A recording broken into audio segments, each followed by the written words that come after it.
Hi guys, welcome back to my channel. So I'm back again today with another video that is so long overdue, and on that series of 10 things I wish I knew. On today's video I'll be talking about 10 things I wish I knew before I got into a relationship.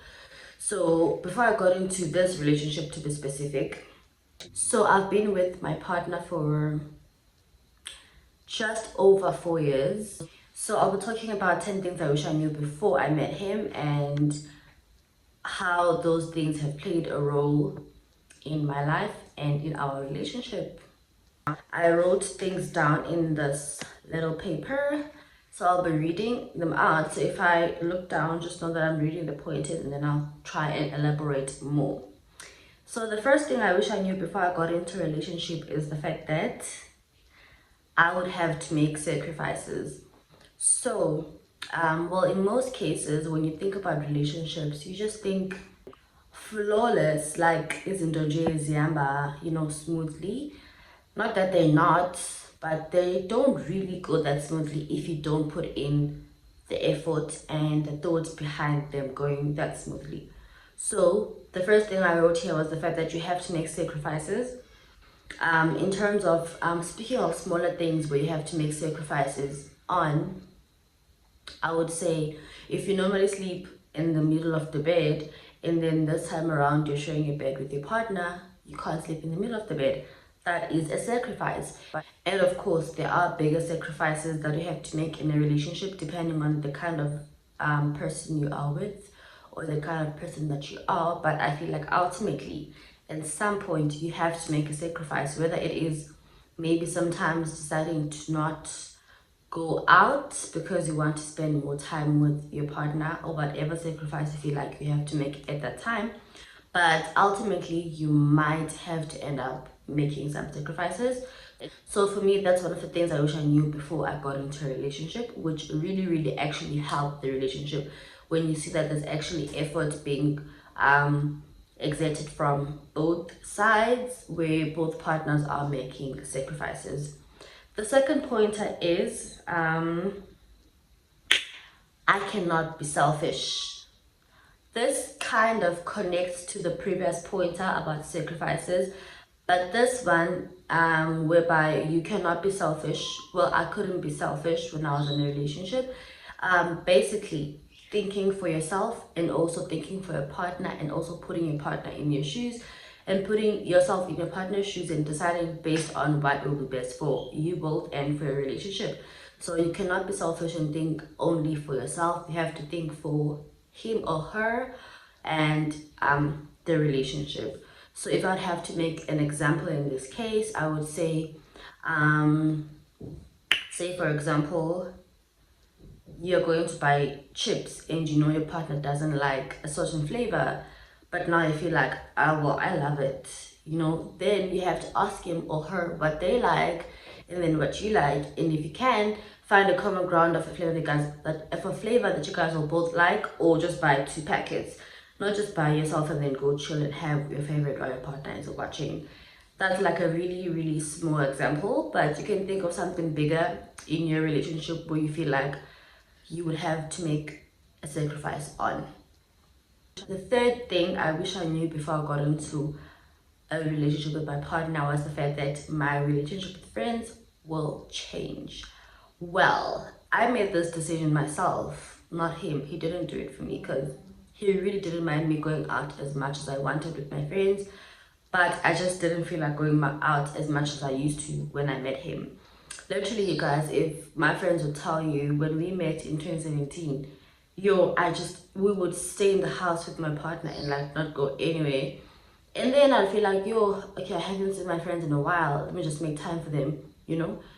So our relationship kind of changed with the friends because I wasn't meeting them or seeing them as much as I used to before I got into a relationship, which I didn't really know or think of before I started dating my partner. But it happened because we both loved and still love spending so much time together. So if you're thinking of going into a relationship or you are in one, you will realize that you're going out with friends, or if you haven't gotten into one and you're thinking of going into one, just have that in mind that it could change how you spend time with your friends and all of that stuff. Sometimes you have your friend that you tell everything to, but once you meet a partner that is good in communicating, which I'll get into shortly, you start speaking to your partner more than your friends about your problems sometimes, right? So that is what I wish I knew as well before I got into a relationship. So the fourth one is it is okay to have doubts sometimes.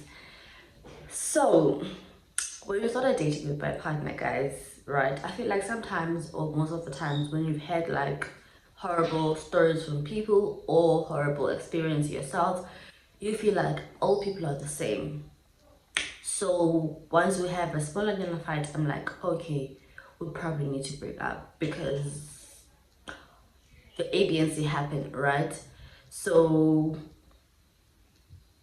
you have doubts. Well, I had doubts that our relationship was going to last longer because of small nitty-gritties. Honestly, guys, it was just such stupid things. But I'll just be like, oh, we're not agreeing.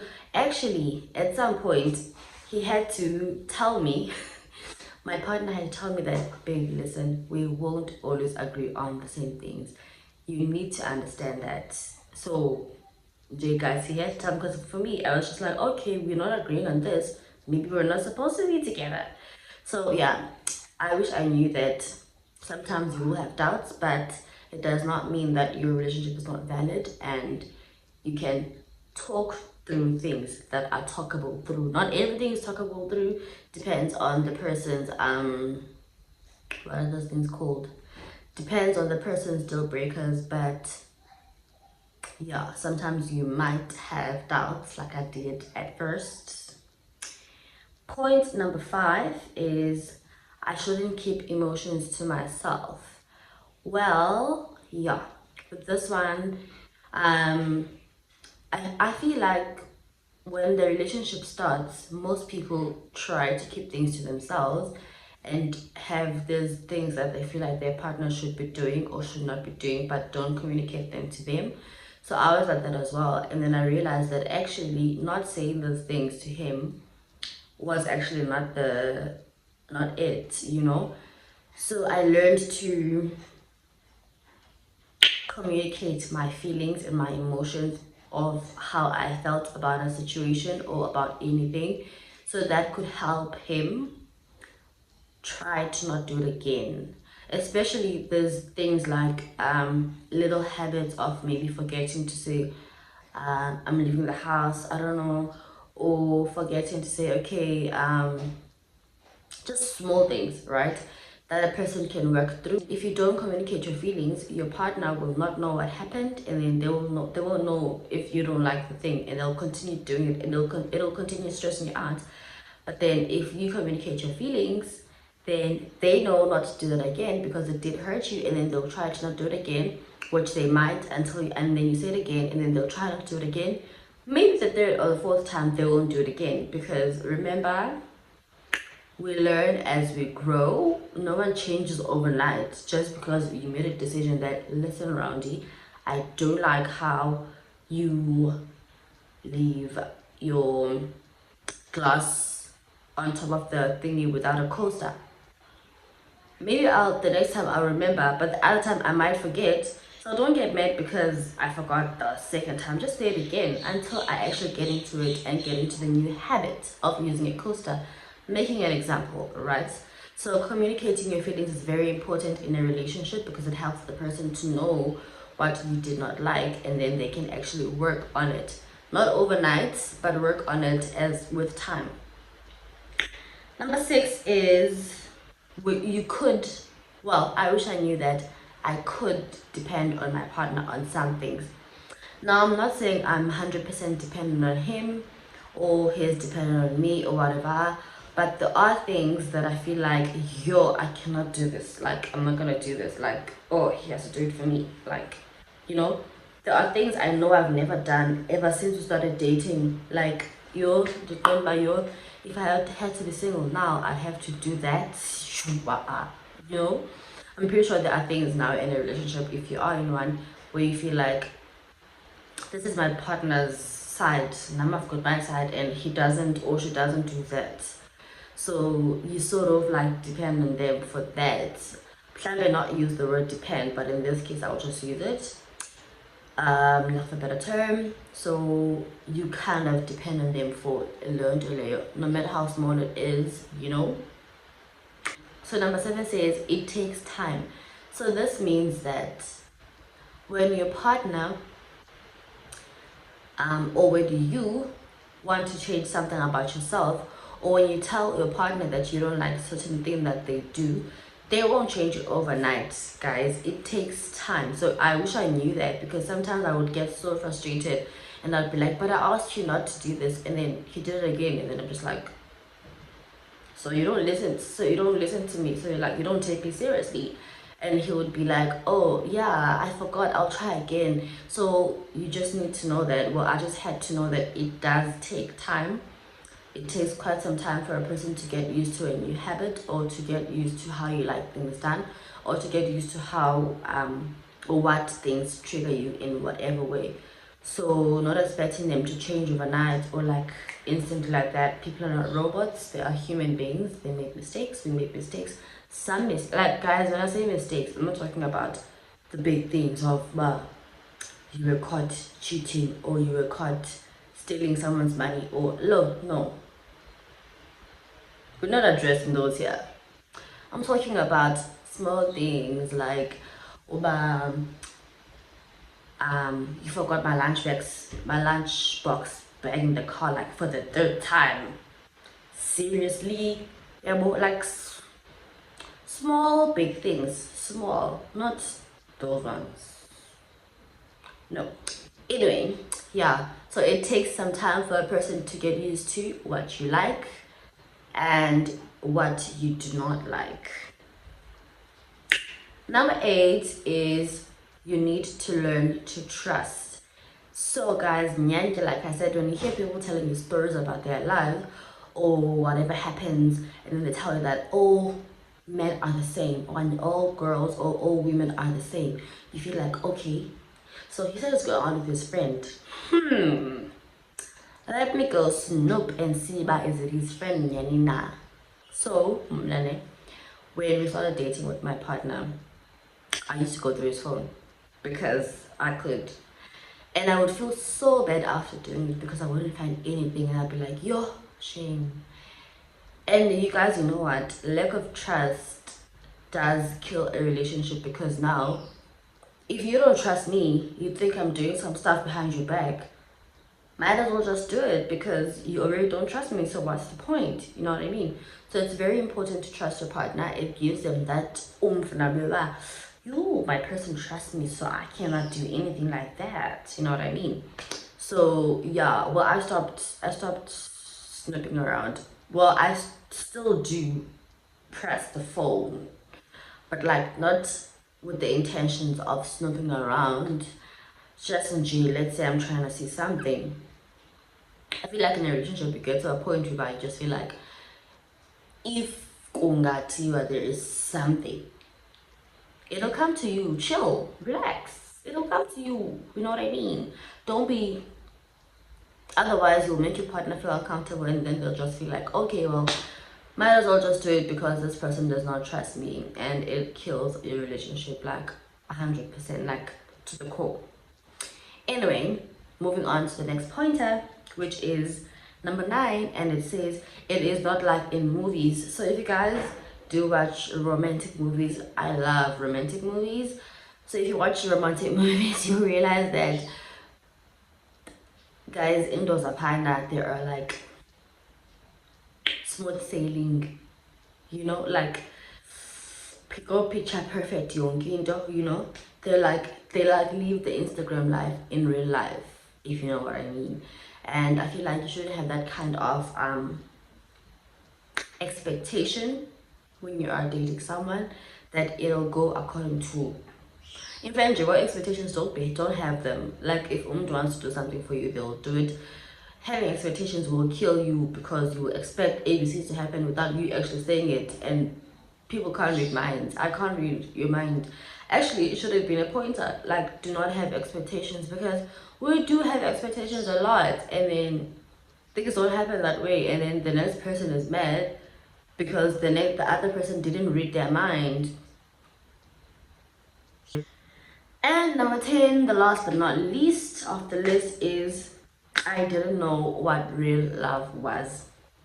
So let's dive into the real love one. So I didn't know what real love was because I didn't know that, well, I have layer love. I had in my head, I had that love of, but it's just going to be like, you know, I don't know how to explain it.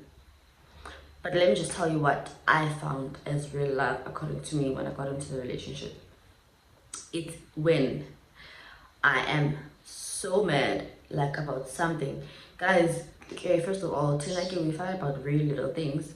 And then we make them big deals for like an hour or two, and then we're fine again. And also, I feel like sometimes it's like a nyanga. So kind of when I fight, I feel like we haven't had an argument it's overdue, and then it comes. Let's say we've had a fight, okay, let me say not a fight, an argument, because God a fight, I'm not saying Gandhi, it's not that deep. Let's say we've had like an argument. We do have arguments, guys. We're like a normal relationship. So we've had an argument, and then while he's sitting there and I'm sitting there, I just feel like, yo, that's a cute sometimes between, like, while I'm angry, I'm like at the same time, you guys are cute sometimes. So, you know, things like that. And also, when I get into the mall, to buy myself something, you know how moms always buy things for their babies that they don't need. That is me for my partner, guys. Like, I just feel like, what can I get him? Jay randomly, like, you know, even though he doesn't need something, I'm just like, does he have a nice pen? How many coffee cups does he have at work? Like those coffee things that, like, Jay thinking of organic, just dried fruit, because I know he likes those things, or nuts, whatever, you know. So I feel like for me, real love is just being able to consider omnyundu when there's no need, making there to be a need to consider them, or like just putting the other person first. And something I always tell my friends is that I feel like for us, what has helped in our relationship is putting each other first. Well, I put him first, he puts me first. And in that case, we are both first, but we didn't put each other first. The other one put me first, he put me first. Well, he put me first and I put him first. Let's make an example based on that. Let's say, well, I'm not trying to make relationships feel like they're all about money, but I'll make an example about money in this case. So let's say you've got 10 rand, he's got 10 rand, I've got 10 rand. Then I decide, actually, with this 10 rand, let me buy my partner a cute glove, you know. I buy him the cute glove, and I am not having a glove. And then he goes to the mall and he's like, let me get my partner a cute glove. And then he buys me a glove as well. We get home, I'm like, I bought you a nice glove. And he's like, I bought you a nice glove. Now we both have gloves, but I didn't buy my glove. I bought him a glove and he's happy. And he bought me a glove and I'm happy because it's cute. It's for my person. So now we both have gloves. We're both happy. We're both spoiled. So anyway, I tried to only list 10 things I wish I knew before I got into a relationship. If you guys feel like there's more, or you'd like me to elaborate on anything else, please leave a comment down below. Guys, when you do comment on my videos, it actually helps a lot, because it helps my videos to be promoted by YouTube and enable a lot of people to be able to view. Guys, my neighbor, she's always shouting at her children, and enable it to be viewed by a lot more people. So please do comment on this video, like and subscribe if you haven't already. Thank you so much for watching, and I'll see you on my next 10 things I wish I knew before whatever. Bye.